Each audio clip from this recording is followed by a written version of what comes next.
Oh, I am live. All right. I didn't realize I was live. Let me go live here. Hello, and everyone, and welcome to the Underground Network.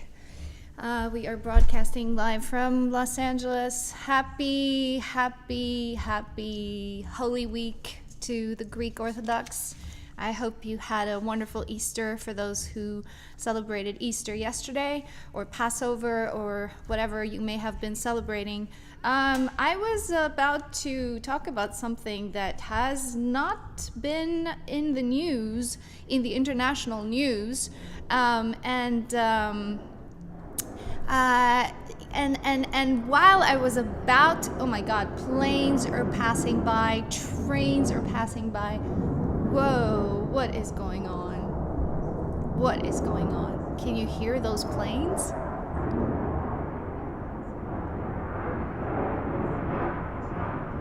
Oh my God. I know I'm live. I just can't hear myself because of the planes.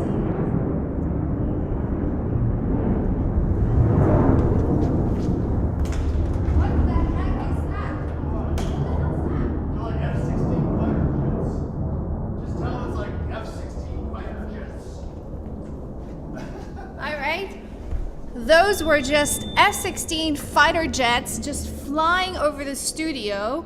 I got scared that some airplane was gonna just fall on our heads, but I guess that those were F-16s just flying over us. Oh my God, I got scared. I was ready to hear the big bang.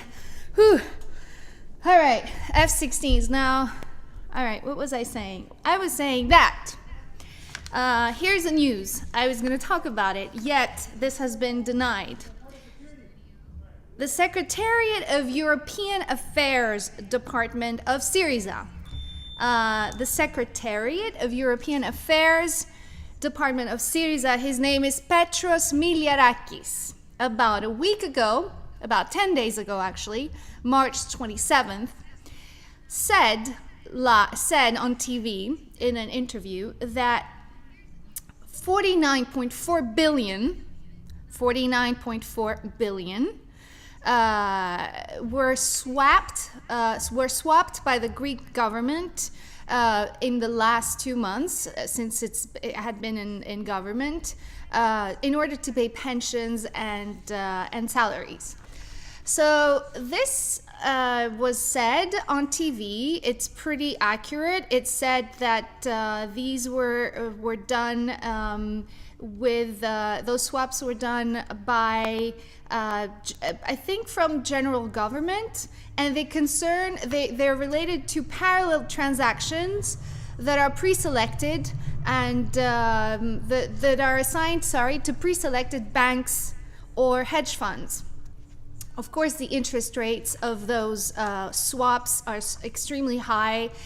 They can have physical collaterals or money under the table, etc., etc., etc. But this was said by an official, a Syriza official, the Secretariat of the European Affairs Department of Syriza. Now, nothing has been published about these swaps of the amount of almost 50 billion euros. If many people, one of them is the analyst and economist Dimitris Kazakis, has been questioning, did these swaps happen? In the beginning, nobody denied those swaps. Some of the journalists rushed into basically ridicule the mentioning of those swaps as being an April's Fool's, because the news came out on April 1st. It was sort of noticed on April 1st, so it was supposedly, some of the journalists presented this as a joke. One of them was the journalist of the very respected otherwise respected journalist Hadzi Nicolaou. So he sort of presented the news of those swaps as, is this April's Fool's joke or is it true? And then he sort of ridiculed it and ended up concluding it was a joke, it was a misinformation, as he was questioning one of another Syriza official, Mr. Tsakalotos, who answered, oh no, these swaps never took place, this is misinformation. So but the question remains, and today I'm reading another article here that the man who actually declared that those swaps happened, and those were 49.4 billion, Mr. Miliarakis, who himself declared they happened, they took place, and was very precise. He referred to general government. Today he denied and basically took back his previous announcement. So according to him, those swaps did not happen, and what he says is basically, let me translate because I just saw this. He said this was a wrong information from the first page of a newspaper. He refers to the newspaper Naftemboriki, and he says this was a misinformation, and basically, I guess he says that he himself was misinformed by a newspaper. The question is, does Mr. Miliarakis, the Secretariat of European Affairs Department of Syriza, take his information from the headline of a newspaper, even if this is a trustworthy or a legitimate newspaper, such as is considered Nafteboriki? So then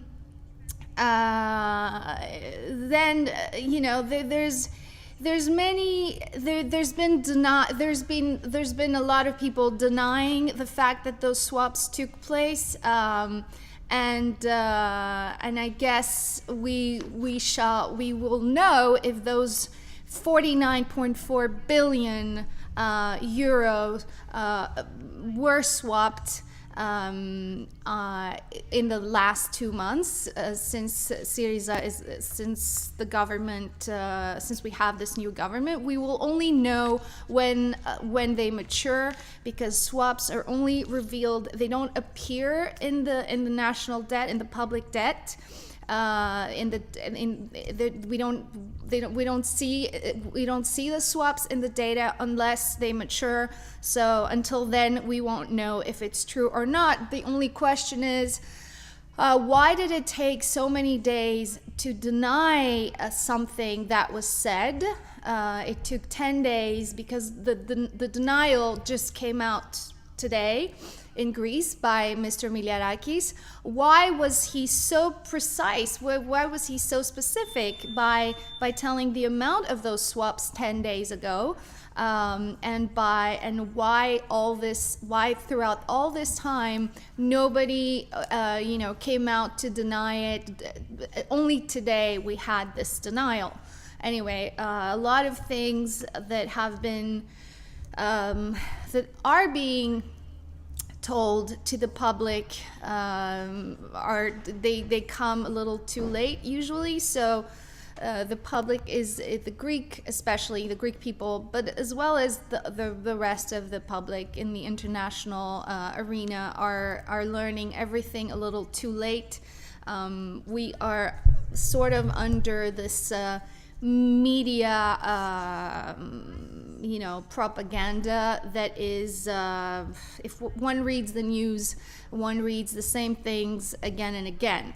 Speaking of which, and this is what I wanted to talk about today, next is so hello everybody. I got scared too, says Maria. Hi Maria. Oh my God, F-16 on top of my head. That was pretty. I mean, I left my seat so you can understand. Anyway, that's the beauty of being live. What I've been reading in the Greek press, what I've been reading in the international press regarding Greece is along the lines of what's been out there since the beginning of the crisis. So, but very specifically, we have the Telegraph being of great disservice to Greece and the Greek people, as well in 2 articles published in the past week, which I will be referring to, but we have also other publications being of disservice, such as even The Guardian, who most of the times, as a leftist newspaper, tries to sort of have a human approach to what's going on in Greece, yet it is so bluntly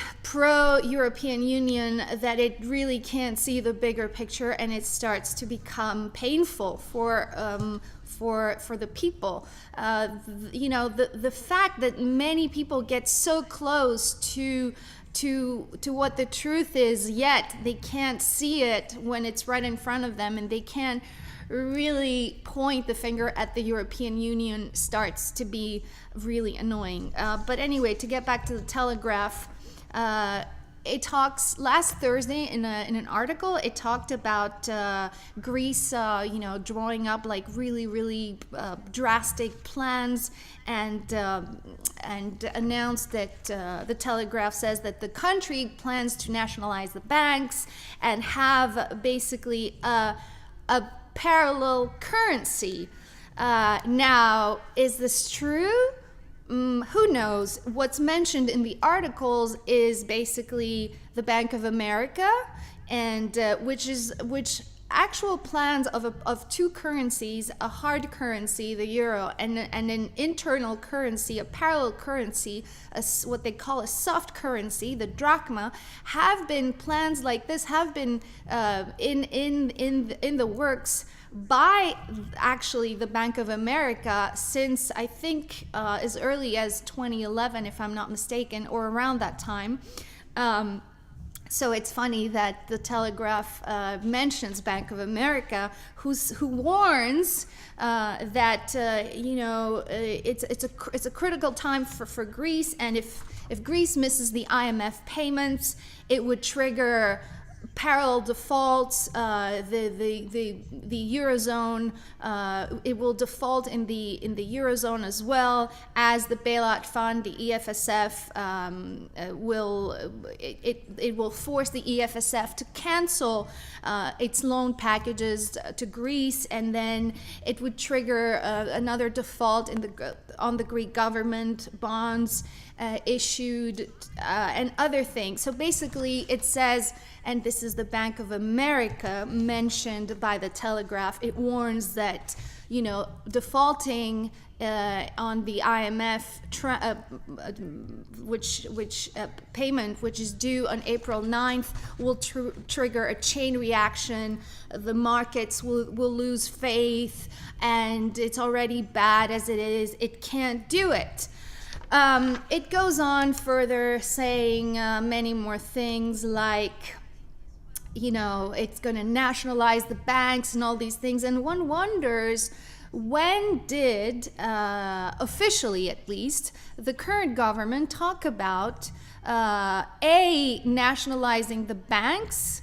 Right, and I'm talking about right now. When did the government mention that? Because I have not seen it anywhere. This is just the Telegraph saying it. B, when did the current government, talk about a parallel currency, having 2 currencies? This is only the Telegraph reporting such a thing and mentioning, experts from Bank of America and other experts, which it mentions in the article. This is really a horrible, disgraceful article. It says Greece would become the only, listen to this, very important, Greece would become the only advanced economy to default on its IMF loans. Now, the important word here is the only advanced economy, because and it has a chart where other countries which have defaulted on their loans are not advanced economies. It has Sudan, Peru, Liberia, Congo, Somalia, basically countries that are highly unstable or are at war. It has Zimbabwe, Iraq, those countries, and it says that Greece would be the only advanced economy to default on its IMF loans. Yet, how advanced, and this is a question I have, like from a person's standpoint, how advanced a country and an economy are we really right now? We have lost almost 30% of our GDP, and we're going to keep on losing more if we keep on paying those illegal debt and those loans that the people never subscribed for.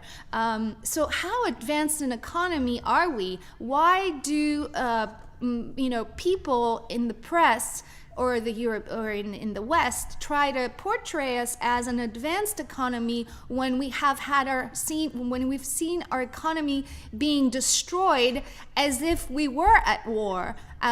We are seeing all the numbers that we have in Greece, from the unemployment to the birth rate, to the death rate increase. These are numbers that happen in countries which are at war, and the loss of 30% of a GDP is another indicator that happens to a country when it is at war. So it's funny how all of a sudden the Telegraph will classify us as an advanced economy. In theory, we are. In theory, we're also a democracy, but are we really? Because we know that the people vote for one thing and then they get something else, and this is happening once again with the left, with the government. With the new government in power, at least we haven't seen any sort of real pre-election promises take place. So once again, the people are voting for something, they get something else, but still we are considered officially a democracy. At the same time, we're considered an advanced economy. It's funny how convenient it is to call us an advanced economy just because right now it serves a purpose, that we should be paying the IMF loan, that if we don't do it, we would be the first advanced economy to not to pay. Yet my information is that Argentina, other countries, Mexico, Argentina, even Ukraine, have delayed payments to the IMF in the past. And maybe I'm forgetting, but there are many countries, not to mention that it is mentioned in another article of the Telegraph that a country is not officially defaulting on an IMF loan for 30 days. It gives it a 30-day sort of extension. Yet I have heard of 90 days, not just a month, but 3 months if a country can't pay. So which is correct here? Really, is it just that we are defaulting? Since we have 30, do we have 30 days? Do we have 90 days? Or do we even care? Because it's very convenient for people like those analysts to portray us as an advanced economy. Meanwhile, we have been undergoing such a destruction as if we were a country at war. And then, of course, you have people like he just popped up again out of nowhere. Do you remember the ex-president of the European Commission, Barroso, who came out to state that it's unacceptable not to pay the IMF, and he warned Greece that they have a moral obligation to pay other states.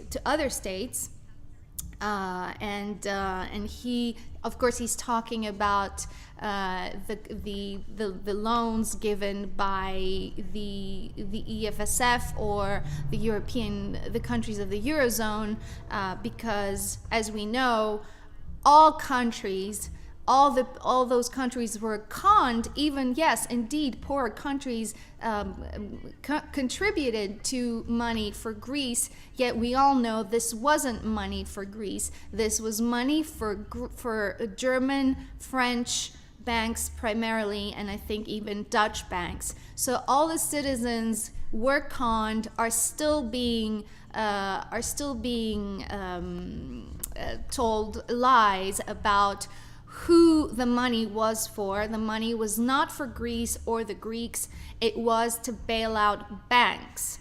So Mr. Barroso should just go back to his wherever he is, probably living large, being a retired, unelected, ex-unelected official of the European Commission. He should just stay retired. He did enough bad. He really contributed to all the damage that's happening. That's the result. He really contributed to the damage that happened to Greece, and has great responsibility for it. So to come out and just make those statements is really disgusting. So anyway, I think you guys. Oh, Maria is here, and she is saying, "What are they drinking there in the Telegraph?" I remember the time not long ago, The Guardian didn't like Greece at all. Yeah, it's seriously, we've said this before. The same sentences come up again and again in the mainstream media. So there's another article, and this time it's Bloomberg, and again, Greece's worst option would be to default on the IMF loan, and it explains that if it does, it's going to be a disaster. It's not good for Greece, and it's not good for the creditors. So, and that's what's important, and Bloomberg really notices it. I think Bloomberg reflects the American position, because it ends up saying that, everyone is trying to avoid what they call Grexcident, an accidental exit of Greece from the euro, and it says, the two sides have to collaborate and find something that's good for both. And the thing is, and the problem is, there's nothing that's good for both. There is nothing that can be mutually beneficial. We hear the same things from Mr. Varoufakis, mutually beneficial, or what's the other word, a compromise. What's I can't remember what he's saying about the compromise, but there is no honorable compromise and all this BS. There's no such thing. There's only one thing, that whatever it is, it's to the detriment of the people and to the benefit of the creditors, and that's it, and that's that. There's one that benefits officials in every single organization and institution, be it the EU, the Monetary Fund, or the ECB, and it's to the detriment of the people. There's nothing that is good for both. There's nothing that's good for Germany and Greece at the same time. Yes, there could be one thing that's good for the people of Greece and the people of Germany, but not at a government level. There's no such thing. So whenever you hear about compromises and mutually beneficial things, or collaborations that are effective, and solutions that can be managed by both sides and be a good sort of accord, is not the case. It's not true. You have the only concern is that Greece's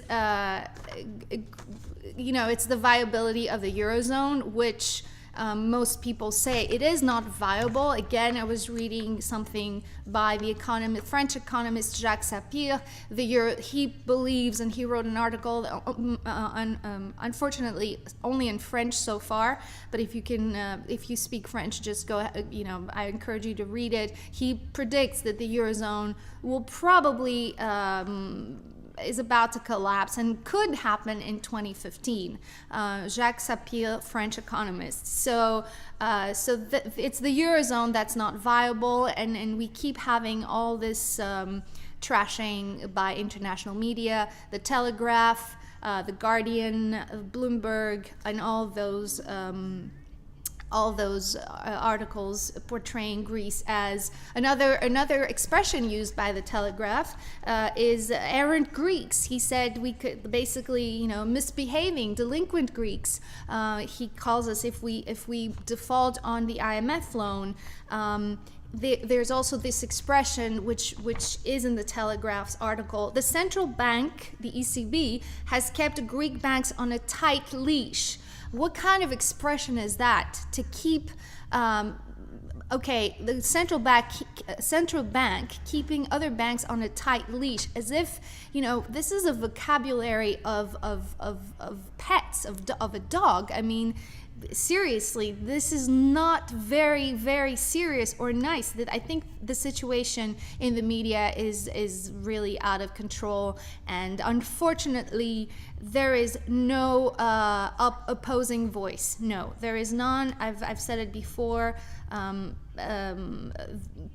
I will be speaking about same subject, but now seen from the internal media, the media in Greece, the voices who are writing articles broadly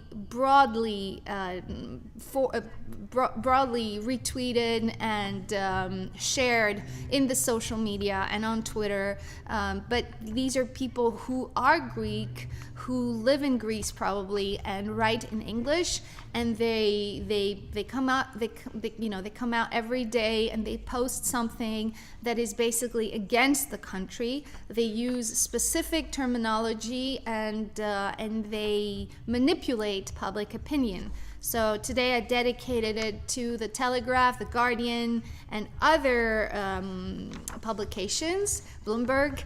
Tomorrow I will dedicate it to some English-speaking Greek publications. So anyway, don't forget to subscribe, youtube.com/underground network.